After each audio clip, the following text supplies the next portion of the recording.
안녕하십니까, 이두마 선교사입니다. 오늘은 창세기 25장 19절부터 이제 이삭의 족보가 시작이 됐는데, 그 이삭과 리브가 또 야곱과 에서가 태어나고 하는 그 이삭의 생애를 살펴보도록 하겠습니다. 자, 이삭은 40세에 리브가와 결혼을 했는데 20년이 다 되도록 자식이 없어요. 그래서 이삭이 여호와께 간구해서 임신을 하게 됩니다. 그런데 이삭이 하나님께 기도해서 아이를 가졌는데 쌍둥이를 가졌어요. 근데 쌍둥이가 뱃속에서 심하게 다투니까 리브가가 하나님께 묻거든요. 참 조금 이상합니다. 아니, 기도를 남편이 해서 아이를 가졌단 말이죠. 그래서 아이에게 문제가 생겼으면 여보 하나님께 기도해봐, 그래야 되는 거 아니에요? 근데 리브가는 왜 남편을 제쳐놓고 하나님께 기도할까요? 이런 교만한 여자일까요? 이걸 잘 생각을 해봐야 됩니다. 그래서 여기서부터 리브가를 보면 안 됩니다. 24장에서 리브가가 어떤 여자인지 이것을 알고 봐야 되는 거예요. 그래서 아브라함의 늙은 종이 그 하란에 도착해서 우물가에서 기도했지 않습니까? 그때 리브가를 만났는데 거기에 리브가에 대한 설명이 이렇게 나옵니다. 그는 아름다운 여자였다. 예, 아름다운 여자, 미인입니다. 그 다음에 순결한 여자입니다. 그 다음에 낙타 10마리에게 물을 먹일 수 있을 정도로 건강한 사람이고 그걸 자청해서 했기 때문에 마음이 선한 사람입니다. 1등 신부감이죠. 자, 그런데 저녁에 혼사가 결정이 되고 아침에 이 종이 떠나겠다는 거예요. 저녁 때에 아침에 떠날 겁니다 라고 얘기를 했어도 모르는데 아침 먹고 나더니 떠나겠다고 그러니까 가족이 펄쩍 뛰죠. 아니, 어떻게 그냥 갈 수 있냐, 적어도 열흘은 있어야 된다. 그런데도 나는 가야 됩니다 그랬더니 그럼 우리는 할 수가 없다. 리브가한테 물어보겠는데 걔가 간다면 가는 거고 안 가도 우리는 어쩔 수 없다. 그래서 리브가 얘야, 내가 이분이 간다고 그랬는데 너 어떻게 할래? 그랬더니 가겠습니다 해서 따라 나섰거든요. 거기서 리브가가 왜 따라 나섰냐도 생각을 해야 되는 거예요. 저녁 때에 아브라함의 늙은 종이 이야기했거든요. 근데 이야기를 듣고서 아버지하고 오빠가 결정을 했어요. 여호와께서 이 아이를 이삭의 아내로 결정을 하셨는데 여호와의 명령대로 해라, 데려가라. 그래서 리브가가 이삭의 아내가 되는 것은 우리가 결정하는 일도 아니고 이것은 하나님이 결정한 일이다라고 이야기를 했단 말이에요. 그러니까 리브가는 하나님께서 나를 이삭이라는 사람의 아내로 결정했구나 라고 받아들였던 거예요. 그렇기 때문에 믿음의 여인이고 또 결단력이 있는 여자입니다. 예, 아무리 믿음이 있어도 그렇지 어떻게 아침에 갑자기 그냥 밥 먹고 뭐 어쩌고저쩌고 얘기하는데 간다는 거예요. 그런데 따라 나서는 이게 당찬 여인이라는 거죠. 결단력이 있는 여자다. 그래서 저는 리브가를 6가지로 설명을 꼭 해야 됩니다. 예, 아름답습니다. 순결합니다. 건강합니다. 마음이 착합니다. 믿음이 있습니다. 결단력이 있습니다. 이 6가지를 보고 리브가를 봐야 되고 이삭과 리브가의 관계를 여기서 풀어가야 되는 거예요. 곱고 순결하고 건강하고 마음이 착하고 여기까지는 인간적인 거니까 저는 어떻게도 믿음이 있고 결단력이 있다. 이거는 놓치면 안 된다는 거죠. 자, 그러니까 이삭이 아내를 위해서 기도했더니 하나님께서 아이를 주셨어요. 근데 아이가 싸우니까 리브가가 남편 제쳐놓고 하나님께 기도했다? 이해가 안 되죠. 이 당시에는 전부 남편이 모든 일을 하는 거예요. 그래서 하나님께서는 여자아이가 무슨 하나님 앞에 서원한 것이 있으면 부모가, 아버지가 허락해야만 그 서원을 지킬 수 있어요. 시집 가서도 서원을 했어도 남편이 허락해야만 할 수가 있고 남편이 허락하지 않으면 서원 무효예요. 그래서 남편 그늘 아래 있는 것이 당연한 것입니다. 아브라함의 늙은 종은 이 부부관계를 위해서도 나는 아브라함의 종이다 라고 하란에 가서 말했던 사람이 이삭이 저 사람 누구냐 하고 리브가 물었을 때 나의 종이 나의 주인입니다 이렇게 말했거든요. 그렇게 아브라함을 높였단 말이에요. 그렇기 때문에 리브가가 남편 제쳐놓고 하나님께 직접 물었다? 이거는 아닐 거라는 거죠. 그래서 요거는 이제 여기서만 확인할 수 있는 것이 아니라 뒤에 가면 금방 답이 나옵니다. 그래서 어쨌든 남편 제쳐놓고 하나님께 물었어요. 그랬더니 하나님께서 대답을 해주셨거든요. 두 국민이 내 태중에 있는데 내 태중에서 두 민족이 나누이리라. 그러면서 이 족속이 저 족속보다 강하겠고 큰 자는 작은 자를 섬기리라. 그래서 하나님이 작은 자를 선택을 하셨단 말이에요. 자, 여기서 좀 생각을 해보자고요. 야곱이 아내가 넷입니다. 그래서 12아들을 낳았는데 이것이 한 족속이 돼요. 이스라엘 민족이 된단 말이에요. 근데 리브가의 뱃속에 있는 쌍둥이가 태어났는데 어떻게 쌍둥이가 다른 민족이 되는가? 이상하잖아요. 그러니까 이런 것이 이상하다. 그러면 여기 영적인 의미가 있는 거란 말이죠. 그래서 제가 도마라는 이름을 쓰는 게 바로 이런 거예요. 하나님께서는 이런 걸 가지고 이상하다. 왜 그러셨어요? 라고 물으라고 하신 거거든요. 그래서 저는 이거 물어요. 하나님께. 그러니까 하나님 답변을 해 주시더라고요. 왜? 성경에 답이 있거든요. 자, 그래서 어쨌든 두 민족이 됩니다. 이거 뒤에가 설명이 되는데. 그리고 하나님이 작은 자를 선택했어요. 그래서 아이를 낳는데 큰 놈은 털이 많아서 에서 털북성이라는 뜻입니다. 그 다음에 둘째는 손으로 그 에서의 형의 발꿈치를 붙잡고 태어나서 야곱 붙잡는 자라는 이름을 줬어요. 자, 여기서 우리가 생각을 해봐야 됩니다. 쌍둥이가 태어났는데 붙잡고 태어나는 게 있습니까? 없습니다. 따로따로 나오죠. 자, 그리고 자, 유다가 며느리 다말하고 동침해서 나온 아이가 세라가 손이 나왔어요. 손이 먼저 나오면 그 아이는 큰일 납니다. 그런데 손이 나왔고 그 손에다 빨간 줄을 맸더니 얘가 장남이구나. 그래서 그랬는데 손이 들어가더니 다른 놈이 터치고 나왔단 말이에요. 그래서 베레스 빼앗고 나왔다. 터치다. 그런 뜻으로 야 이놈아 내가 왜 터치고 나왔느냐 그랬는데 이것이 굉장히 중요한 의미를 설명했거든요. 이 베레스가 세라를 제치고 나온 것만이 아니라 유다가 낳은 셋째 아들 셀라도 제치고 장남이 되거든요. 그래서 다말은 며느리인데 아내의 자리도 꿰찼어요. 그래서 유다는 다말에게서 베레스를 낳고 베레스는 이렇게 족보가 이어집니다.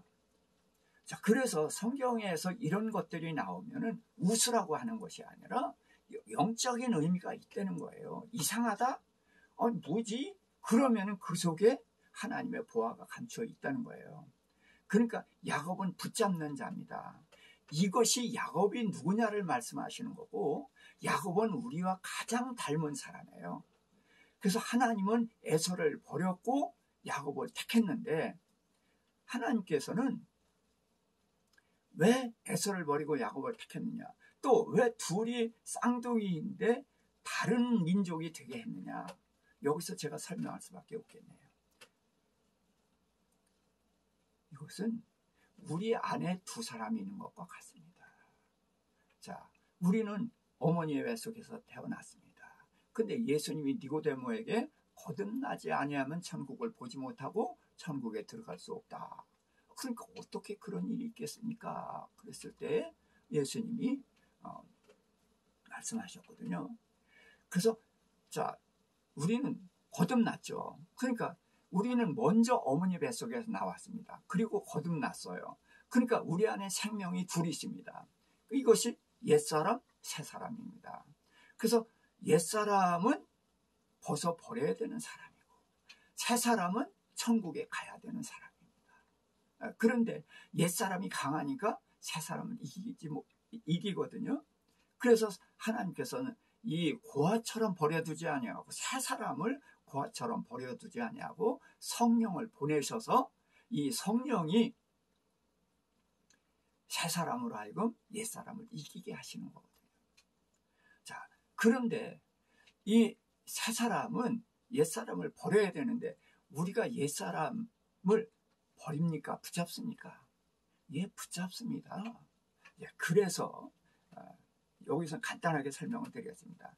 옛사람을 붙잡는 것이 야곱이고 우리입니다. 그것을 가장 잘 설명하는 것이 야곱의 출생인 것이에요. 자, 그렇게 해서 하나님 그러니까 새사람 편이죠.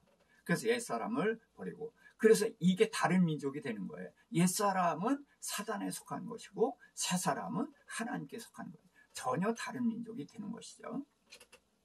자, 에서는 사냥을 잘하는 사람이고 들사람이 되고 야곱은 조용한 사람이라 장막에 거했다. 그런데 조용한이라는 탐은 완전하다는 뜻도 있거든요. 그리고 야곱은 조용하다고 얘기할 수가 없는 사람이에요. 저는 완전을 추구하는 사람, 집요한 사람, 뭐 한 가지를 딱 붙잡고 늘어지는, 출생할 때 붙잡는 사람인 것처럼 붙잡는 사람입니다. 한 가지를 아주 집요하게 붙잡고 그런 사람이거든요. 나중에 이제 천사도 붙잡지 않습니까? 이 붙잡는 사람을 말하는 거예요. 그래서 집요하다. 저는 그런 의미가 있다. 조용하다는 개념 가지고는 안 된다는 거죠. 그래서 이삭은 사냥한 고기가 좋아서 에서를 사랑하고 리브가는 장막에 거하는 야곱을 사랑했다. 왜 리브가는 야곱을 사랑했다고요? 장막에 거하니까 친해져서 사랑했다. 그럼 그게 영적입니까? 육적입니까? 자, 이삭이 사냥한 고기가 좋아서 에서를 사랑한다. 영적입니까? 육적입니까? 예, 이건 분명히 육적이죠. 고기가 좋아서, 고기 육자 아닙니까? 고기가 좋아서 에서를 사랑한다? 육적이에요.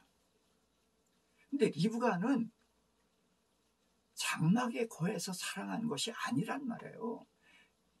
애들이 싸우니까 하나님께 물었던 믿음의 여인이란 말이에요. 하나님께 물었더니 하나님께서 작은 아들을 택했잖아요. 그래서 하나님이 택한 작은 아들을 사랑하는 여인이니까 믿음의 여인인 거죠. 영적인 여인입니다. 그래서 영적, 육적으로 갈라지는 것입니다. 우리가 이삭을 순정의 사람으로 보아왔기 때문에 또 여기서 기도 한 번 한 걸 보고서 간구하는 사람, 기도의 사람 이렇게 말했기 때문에 이삭을 전혀 모릅니다. 이삭은 순종의 사람 아닙니다. 아니, 아버지가 자기를 죽일 때 순종했죠. 예, 아버지가 자기를 죽일 때에 저항하지 않고 도망가지 않았어요. 저항하지 않고 도망가지 않으면 순종입니까? 아닙니다. 순종은 마음으로 동의한 거예요. 순종했다는 것은 아버지가 날 죽이려고 할 때 나 죽이세요 했다는 거거든요. 그럼 왜 죽이라고 합니까? 아니, 이삭이 부활을 압니까? 아브라함도 모리아산 정상에서야 부활을 깨달았는데 이삭이 무슨 수로 부활을 압니까? 모릅니다. 근데 왜 안 도망갔죠? 예, 아버지니까요. 어떤 아버지예요? 가끔 두들겨 패는 아버지예요? 아니요, 나를 끔찍이 사랑하는, 나라면 죽고 못 사는 우리 아버지예요. 그 아버지가 나를 죽일 이유가 없어요. 더군다나 아버지는 가끔가다 사람을 제물로 드린 적이 있습니까? 아니요, 그런 일은 전혀 없었어요. 이삭은 아버지가 제사 드린다면 따라다녀 봤어요. 근데 한 번도 그런 일이 없었거든요. 그러니까 산을 올라가면서 물었어요. 아빠, 왜? 불도 있고 나무도 있는 거 보면 제사 드리러 가는 건데 왜 양이 없어요? 그렇게 물었던 거예요. 그랬더니 하나님이 자기를 위해 준비하시려고 그러니까 하나님께서 나를 100세 된 할아버지에게서 낳게 된 하나님이 양도 준비해 주시나 보다. 그렇게 생각을 했죠. 그랬더니 나무를 제단을 쌓고 나무를 올려놓더니 그 줄을 가지고 자기를 묶어요. 왜 안 도망갔습니까? 아버지가 나를 묶을 이유가 없으니까요. 아버지는 한 번도 사람을 제물로 드린 적도 없고 나를 때린 적도 없고 욕한 적도 없어요. 나라면 정말 눈에도 너도 안 아파하는 그런 아버지가 나를 죽이리라는 상상도 못하는 거예요. 이게 아버지와 아들이에요. 그러니까 안 도망갔죠. 아빠 뭐 하셔? 천진난만한 눈으로 아빠 얼굴을 쳐다보면서 웃었을 거예요. 근데 아빠 묵네? 왜 아빠 나 묶어? 이게 아버지와 아들 아닙니까? 이삭은 아버지이기 때문에 도망가지 않았어요. 나를 사랑하는 아버지이기 때문에. 그런데 아버지가 묶고서 번쩍 들어서 제단에 올려놓은 거예요. 그러고서 칼을 들었습니다. 얼마나 놀랐겠습니까? 순종했다고요? 아닙니다. 그래서 이삭의 생애는 아버지가 없는 거예요. 리브가를 데려왔을 때에 이삭은 리브가를 어머니의 장막으로 들여보내서 그 어머니 장막에 살고 또 어머니를 장사 지낸 후 리브가를 통해서 위로를 얻습니다. 무슨 얘기입니까? 아버지가 없습니다. 그리고 이삭의 생애에는 아버지 장사 지내는 이야기밖에 없어요. 아버지가 언제 죽습니까? 야곱이 15살 됐을 때 75세에 죽어요. 지금 여기에도 아브라함 살아있어요. 근데 아브라함 이야기 없습니다. 일찌감치 아브라함은 장사 지내고 끝내버립니다. 그래서 이삭은 아버지 장사 지내는 거 말고는 아버지가 없는 사람이에요. 그래서 뒤에 가면서 더 설명이 되겠습니다. 그래서 하나님께서 야곱을 선택했다. 리브가가 얘기 안 했겠어요? 어떤 사람은 얘기 안 했을 거라 그러는데 그 사람은 난 도대체 무슨 소리를 하는 거지? 정신 나간 사람 아니면 믿음의 사람이 아니죠. 하나님께 물어서 하나님이 답변한 걸 남편한테 얘기하는 안 하는 그런 부부도 있습니까?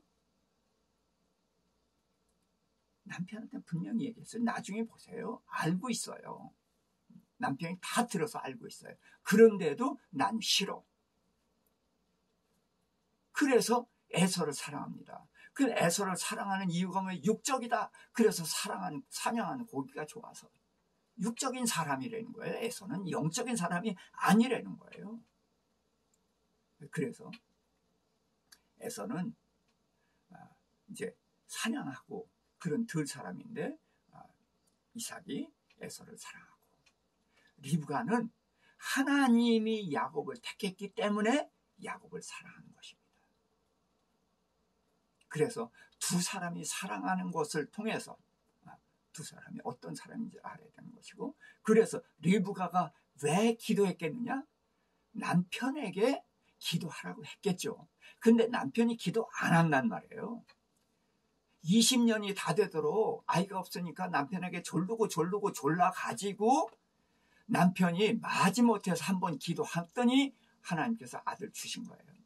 근데 아이들이 싸우니까 여보 기도해봐. 하나님 당신 기도하니까 금방 들어주시잖아. 기도해봐. 근데도 안 한단 말이에요. 그러니까 너무나 답답하니까 리브가가 나서서 기도했던 것이고, 그래서 하나님이 그렇게 야곱을 선택했다는 것을 알고 그래서 야곱을 사랑하는 것입니다. 그래서 여기에서 우리가 선입관, 잘못된 선입관을 가지고 보질 말고 상식선에서 성경은 접근해 가야 됩니다. 아버지와 아들의 관계, 저도 아들을 때리고 아들이 저를 무서워했던 잘못된 아버지였어요. 근데 지금은 아들이 저를 그렇게 생각하지 않습니다만은, 그러니까 나 같은 아버지라면은 내가 줄 가지고 달라들면 도망갔겠죠. 그러나 아브라함은 그런 아버지가 아니니까 전혀 경계를 안 하고 그래서 묶였던 것이죠. 그리고 이삭은 그때 받은 상처 때문에 나 하나님 싫어, 아버지도 싫어, 그래서 그는 혼자 살았어요. 그리고 리브가 아내를 맡고서 그 다음에 살아가는 것이 하나님과 함께 가냐? 안 갑니다. 이거를 뒤에 가면서 확인을 하겠습니다. 그래서 하나님께서는 이런 이삭에게 리브가가 필요했기 때문에, 리브가는 이삭이 원하는 거 다 있어요. 이쁘고 순결하고 마음도 착하고 건강하고. 그러나 이것만 가지고는 안 돼요. 그래서 믿음이 있고 결단력이 있는 여자를 붙여주신 것입니다. 그래서 지금 이 기도하고 야곱을 사랑하는 것 역시 믿음이 있고 결단력이 있는 여자의 모습이라는 것을 우리가 알 수 있기를